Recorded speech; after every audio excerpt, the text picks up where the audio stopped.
पत्रकार साथियों, मेरे मित्र भाई अमित चिमनानी जी,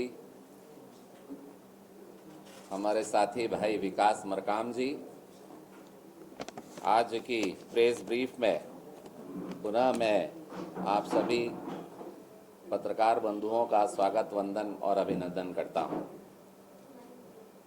छत्तीसगढ़ प्रदेश में जब से कांग्रेस की सरकार एक बार सत्ता में अभी 18 में आई, तब से अगर किसी राजनेता का नाम सबसे ज्यादा चर्चा में है तो वो है माननीय भूपेश बघेल जी, जो स्व के भाव से पीड़ित हैं, मैं और मेरा, अर्थात स्व का भाव।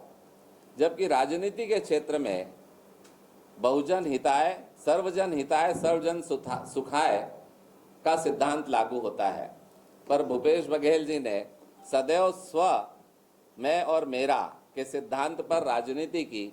जब वो सत्ता में रहे तो मैं और मेरा इस भाव से उन्होंने छत्तीसगढ़ महतारी की धन संपदा को लूटा, तानाशाही रवैये से अधिकारियों को दबाव में लाकर और अपराध को फूलने फलने दिया।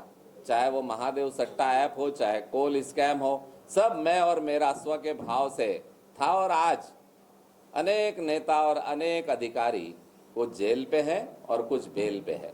ये स्व के भाव से था। जब वो सत्ता में थे तो कांग्रेस पार्टी का इतना नुकसान किया कि स्व के भाव ने कांग्रेस पार्टी की सत्ता छीन ली।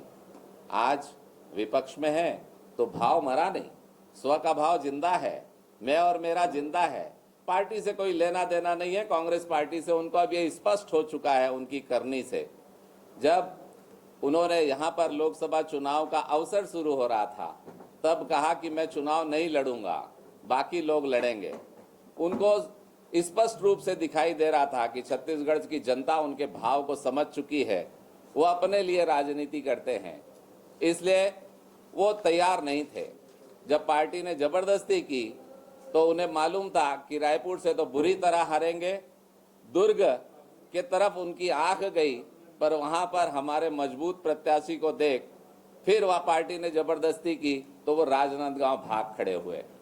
राजनांदगांव जाने के बाद उनको अपनी हार स्पष्ट रूप से दिखाई दे रही है, क्योंकि वहां के कार्यकर्ता माननीय कांग्रेस पार्टी के, मैं कहूंगा दिग्गज कार्यकर्ता अरुण सिसोदिया, जिन्होंने मंच से ही कहा, वैष्णव ने मंच से ही कहा, सुरेंद्र वैष्णव ने, कि आपको अब फुर्सत मिली है।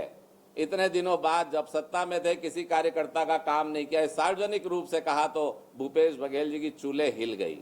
उसके बाद उन्हें पार्टी से निकाला जाए, प्रत्याशी बदला जाए, अनेक नेताओं ने ये चीजें उठाई, क्योंकि सबको पता चल गया कि भूपेश जी अपने लिए राजनीति करते हैं, छत्तीसगढ़ की महतारी और कांग्रेस पार्टी के लिए नहीं।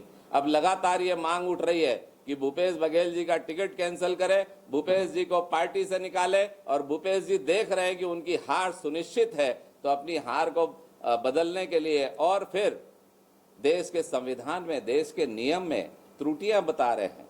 जब ईवीएम से उनकी सरकार 2018 में बनी तो पहुंच गया राज्यपाल जी के यहाँ, मैं ईश्वर की शपथ लेता हूं, और अब ईवीएम खराब नजर आने लगा।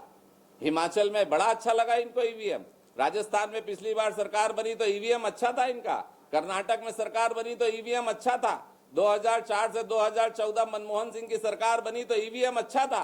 क्या मनमोहन सिंह को इनसे कम अनुभव था जो उन्होंने बैलेट चालू नहीं किया? तो भूपेश जी स्व के भाव से पीड़ित है, और अब वो कार्यकर्ता को कह रहे 372 380 लोग चुनाव पे खड़े हो और बैलेट से चुनाव हो। तो मुझे ऐसा लगता है कि उनको लग रहा है कि वो सत्ता में है और छड़ी उनके हाथ में, जिसे चाहे नचा ले। पर भूपेश जी, अब छड़ी जनता के हाथ में है, और एक हार तो आपको सत्ता से हटा चुकी, दूसरी हार के लिए तैयार हो जाए। संविधान का मजाक उड़ा रहे।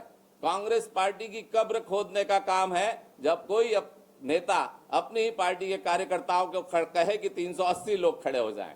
वो अपनी हार का एक और कारण जनता को बताने के लिए कि इतने लोग खड़े हो गए, मैं क्या कर सकता हूं।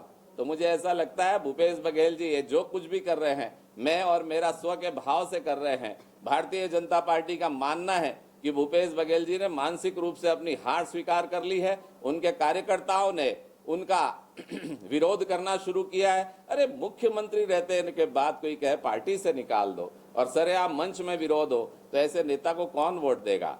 हम आपके माध्यम से आज यही बताना चाहते हैं कि भूपेश बघेल जी, अब छड़ी आपके हाथ में नहीं है, छड़ी जनता ने आपसे छीन ली है। अब तो संविधान और कानून के हिसाब से आपको जीवन जीना पड़ेगा। ठीक है, आप विकास